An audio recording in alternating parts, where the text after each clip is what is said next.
Hi, good morning, everyone. Welcome back to the series of All About English.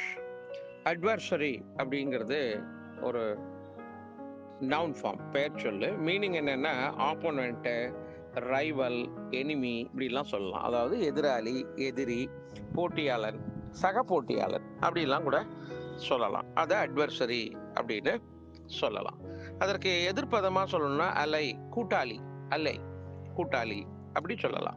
இப்போ example என்னன்னா, Rita beat his old adversary in the quarterfinal. Rita bet his old adversary in the quarterfinals. அதாவது காலிறுதியில Rita அவளுடைய எதிரியை வீழ்த்தினாள். அதுதான் இதனுடைய meaning. அட்வர்சரிங்கிறது எதிரி, opponent, இப்படிலாம் அதற்கு பொருள் சொல்லலாம்.